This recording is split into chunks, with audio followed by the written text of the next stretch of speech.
With adoring land and cityscapes stretching from the rural to the urban areas of Nigeria, the journey through numerous roads are often of mixed feelings.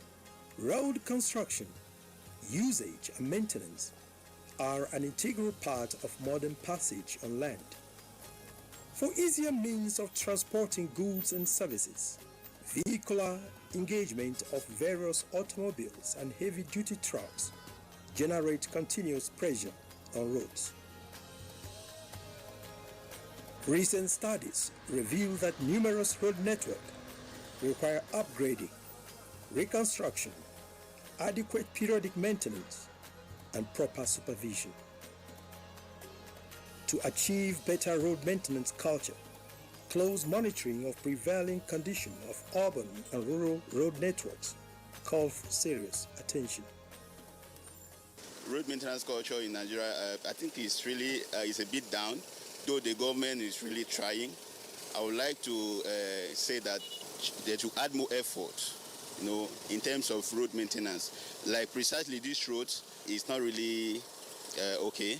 As a road user in this country, I want to say that the road maintenance culture in Nigeria is not as encouraging, because the agencies that are supposed to take care of these responsibilities, I think they have lost focus in this area of maintaining the roads. You can look at the environment where we are. This place, they are supposed to have good road networks and facilities, but the dilapidated nature of the road, nothing is done about it, and the residents in this area, and even those of us that are flying the road, we are not happy about the situation of road maintenance in Nigeria. I don't dey here for the long time. Sometimes if rain fall, even though because of us, we go leave our work, we go see some wey say in the night, they no go know, say maybe rain if he carry them or whatever. So now we go stop them. We go stop them from far. Some now because say we sabi to swim inside water, we go cross over. We go to stop there, say make them no enter. Even yesterday, if you pass here, now we buy sand for ourselves. What we dey feel and survive we dey eat under the place. Now we be the mechanic we dey for the custody of here. There are some bad boys. Hope say maybe they want to help. Before you know, they don't carry your laptop, they don't carry your phone, they don't carry whatever, and then we will dey closer. Hope say we didn't know anything. Now they will come, and if the police come, they don't know even anything. They'll just take us. Major factors affecting the state of most roads include improper designs, construction, monitoring, approval and certification by related stakeholders. Though major roads and highway construction are implemented at the state and federal levels, some projects are executed with community, corporate, or individual efforts. The road was very bad, that our husband cannot bring motor inside. They will park motor outside and use their leg to walk in. And children are falling, women are falling. Women now sit down together. We say this one must stop, because men are be shipping stone on that koru, and when rain fell like this, he will throw that stone inside the canal. We now came out. We are 19 that came out. An approach by citizens through practical intervention and engagement on road maintenance rehabilitation projects are positive in spite of bottleneck challenges from authorities that delay related saddled responsibility. 2 women from this BRG, they supported us that day. So we brought sack. We wanted to feel where the water is gushing out. One man just came. He said, "My woman, what are you people looking for?" He said, "This road is very bad and all the money will be wasted in this area. We want to stop the water." He now said, "What do we need?" We said, "We need 20,000. He gave us that 20,000. The man in the back, another car, he gave us 10,000. We now realize that this is not the matter of sack. That day we generate 70,000. That day we have to rush to Osibasi. We bought stone. That is how we started this road. That is phase 1.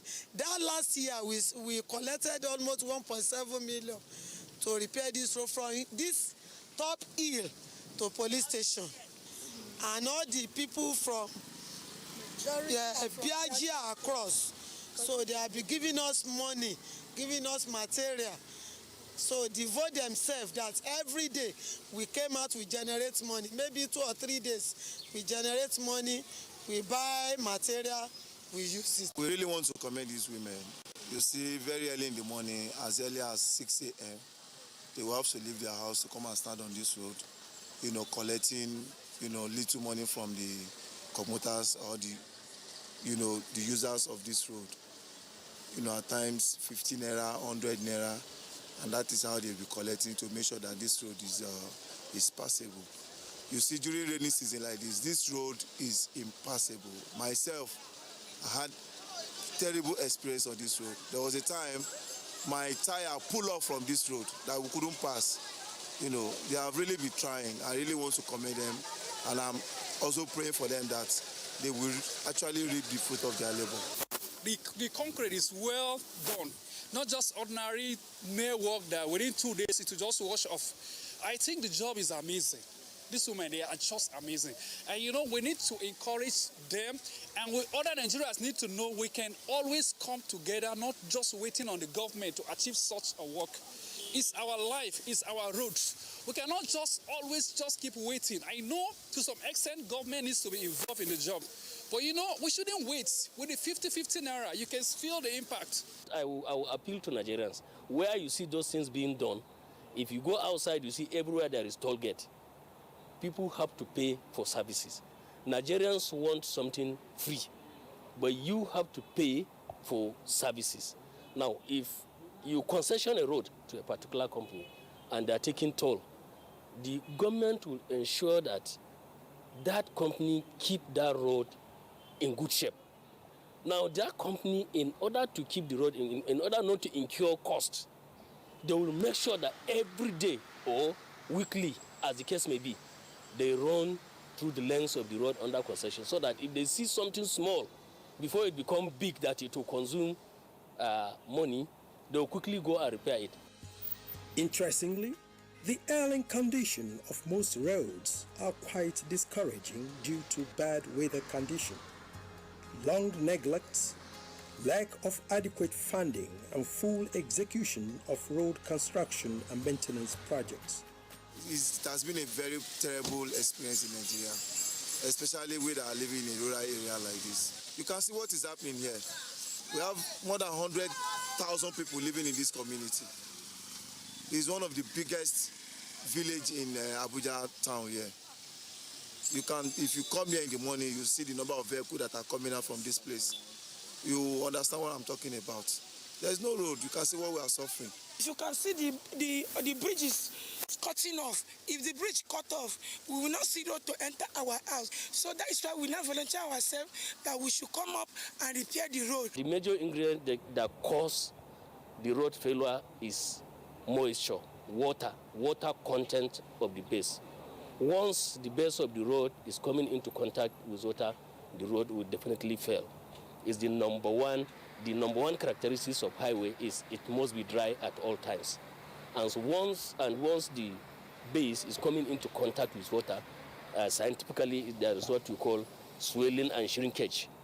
Naturally, when it comes into contact with water, when soil or clay in particular come into contact with water, it expands.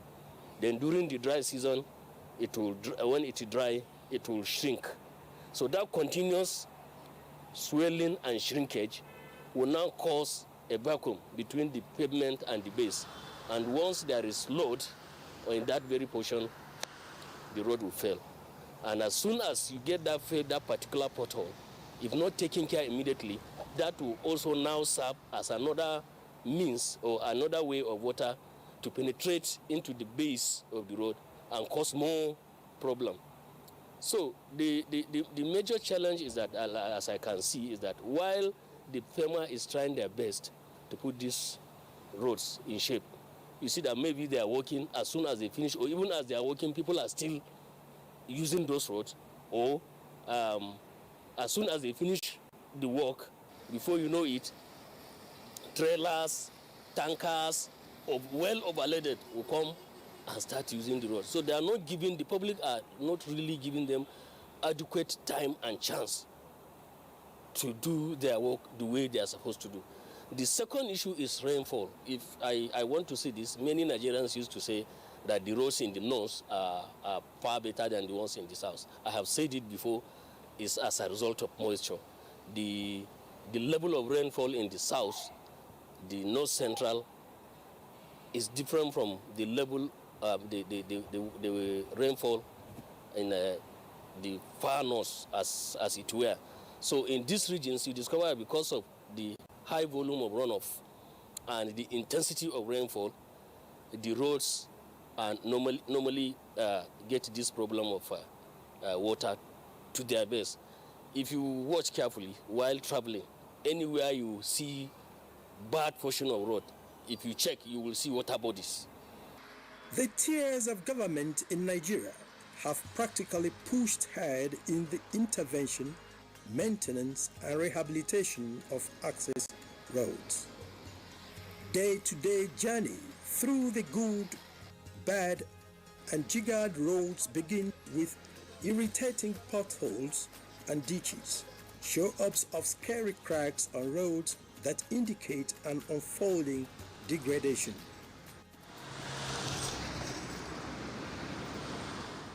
Demographic increase, demand for better roads to ease the challenges associated with road maintenance. The population of the car that is passing this place is too much. Sometimes when the water came to this place, the motorists, they will stay here at least like 3 hours, 4 hours until the water go down before they can be able to move. Ensuring compliance of road maintenance projects demand for splendid and adequate monitoring. The major challenges are this: the weather, the road users, and I think material too contribute, because depending on the area, many areas there are no materials readily available. For instance, while traveling, I used to see they will have to, maybe you want to repair road along Makodi Road, you must come to Abuja and carry asphalt, and maybe you will be working with that asphalt till sometimes in the evening. And this asphalt itself, there is certain temperature that it must be kept before it is placed.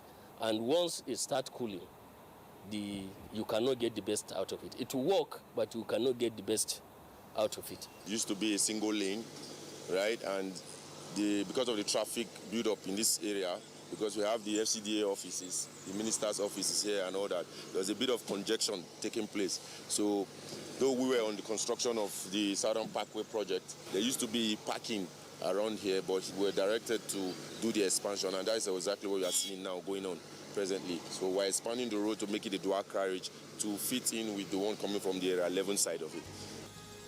Measure for emergency and reactive road maintenance engagements are practically challenging.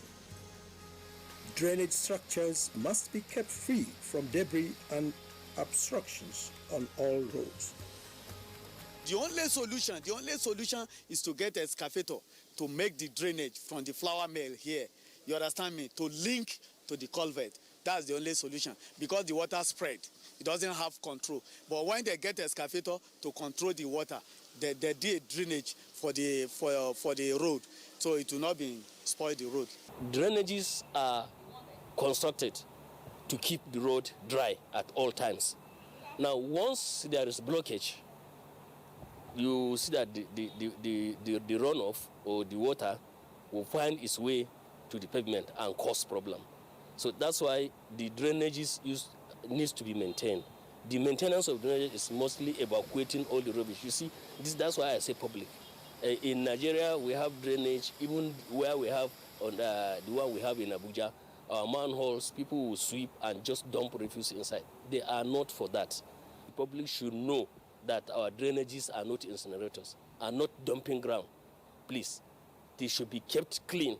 That's why I think you see from before the onset of rainy season, you see the FCT administration will normally go around trying to clean the drainages, desilt. This is what we call desilting.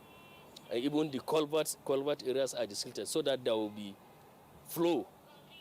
There will be efficient flow of runoff to avoid that water spilling onto the roadway and causing this problem. Completion of major road construction projects are associated with stipulated maintenance policy by relevant agencies to meet expected standards. Basically, I think we're stepping up now to most of the challenges, because if you look around town, you see that a lot of contracts have been awarded for different companies to be kind of following the Abuja initial master plan.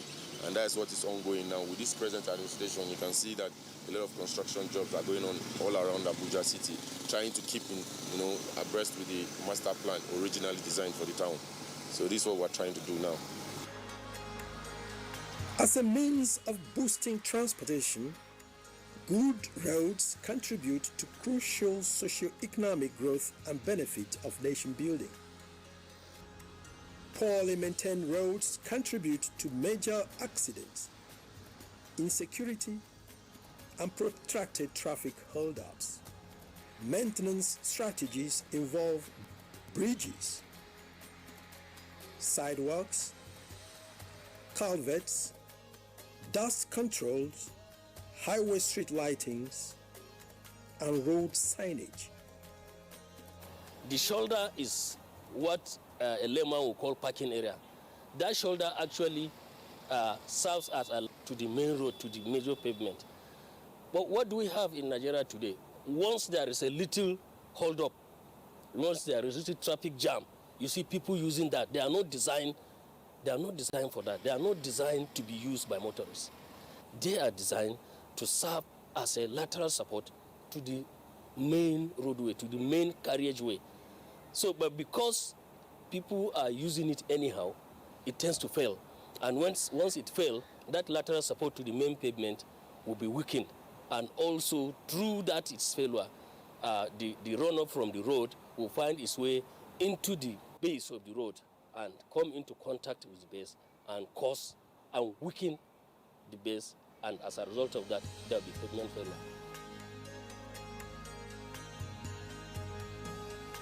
Bridge, as it were, are supposed to be maintained.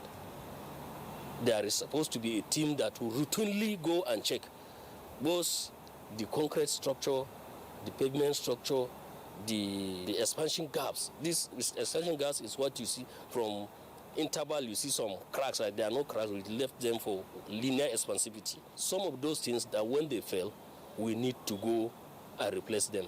And luckily enough, we don't have much of that in Nigeria. The major issue, the major one we have is the pavement failure.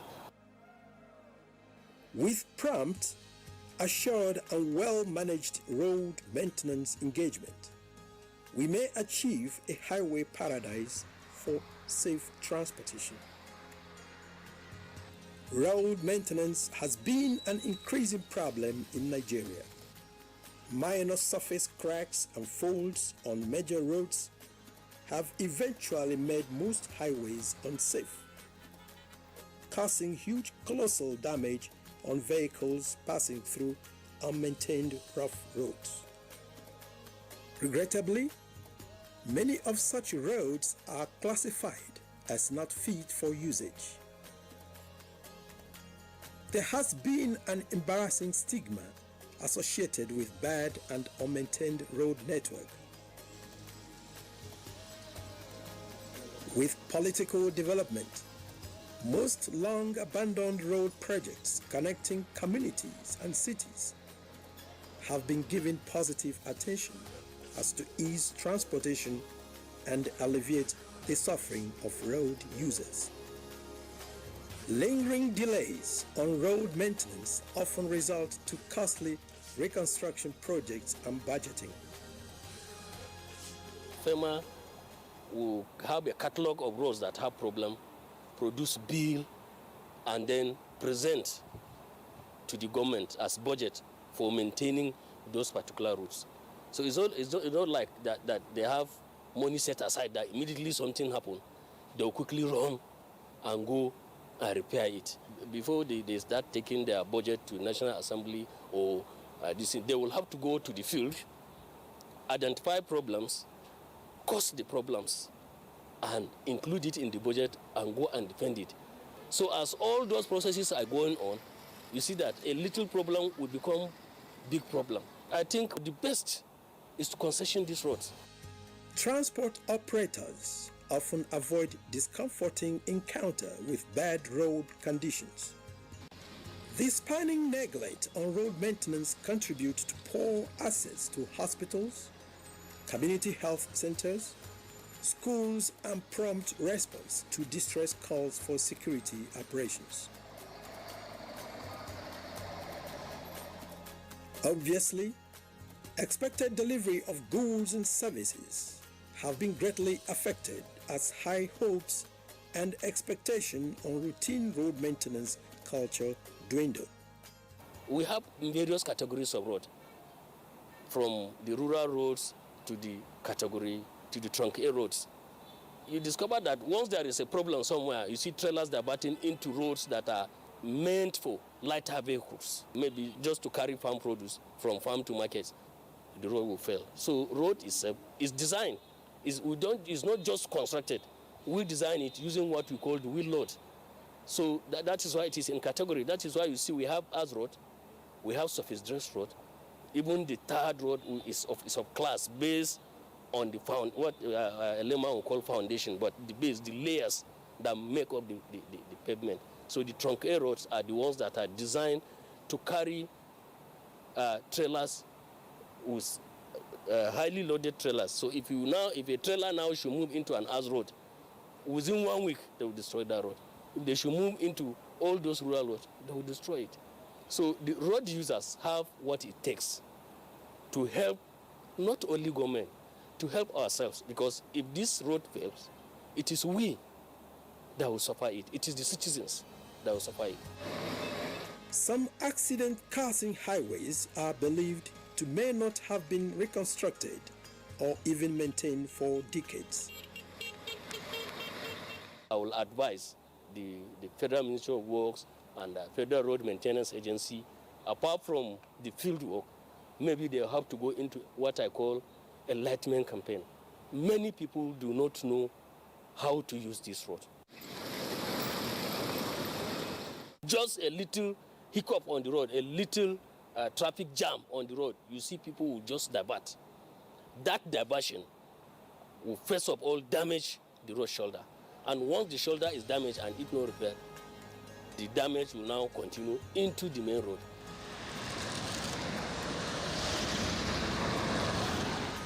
It is considered obligatory and administrative for every government to ensure that desired cost-effective and implementation policies related to road maintenance are achieved.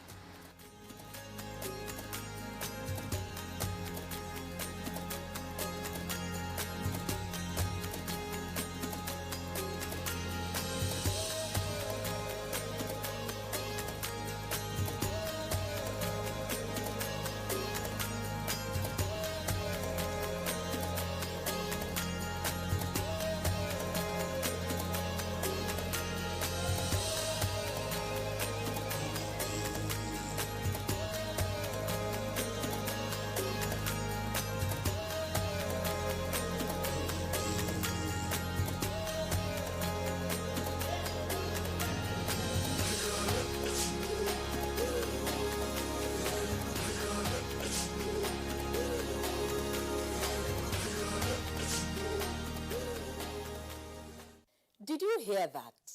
He is a tough man. You heard that too.